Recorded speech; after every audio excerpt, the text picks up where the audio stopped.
Hello বন্ধুরা, কলম্বোর প্রেমদাসা স্টেডিয়ামে আজ শেষ হলো অবিস্মরণীয় আরেকটি ম্যাচ, ইংল্যান্ড বনাম শ্রীলঙ্কার।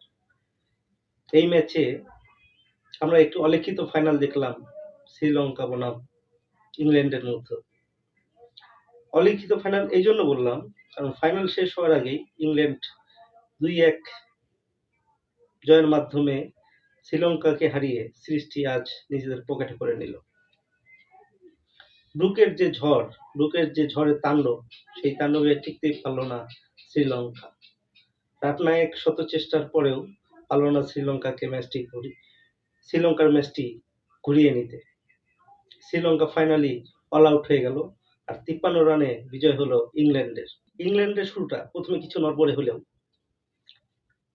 হাল ধরেন রুট, তার সাথে বেথেলও তাকে অনেক হেল্প করে। বেথেলের 65 রান আর রুটের আগ্রাসী 108 বলে 111 রানের ইনিংস। তারপরে এই ম্যাচের নায়ক, ইংল্যান্ডের অধিনায়ক, আজকের এই ম্যাচের মহানায়ক ব্রুক যেটা করে দেখান, আজকের ম্যাচের অধিনায়ক ব্রুক যা করে দেখালেন, একটি বিধ্বংসী ইনিংস খেলে দেখালেন সারা বিশ্বকে। মাত্র 66 বলে 136 রানের ভারসাম্য ইনিংস খেলে শ্রীলঙ্কাকে অনেকটাই চাপে ফেলে দেয় এই ব্রুক। 358 রানের একটা পাহাড়সম টার্গেট শ্রীলঙ্কাকে ধরিয়ে দেয়। সেখানে শ্রীলঙ্কা প্রথমে বোঝা যায় যে শ্রীলঙ্কা অনেক চাপে পড়ে যাবে, এবং শ্রীলঙ্কা সেটা পড়েও যায়।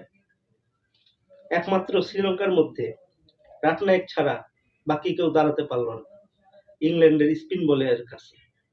আমরা দেখতে পেলাম উইকেট পড়া শুরু করলো, তো সেই করলেই মিড টার্মে এসে কিছুটা স্টেবল হয়েছিল শ্রীলঙ্কা, কিন্তু সেটা দাঁড়াতে পারলো না।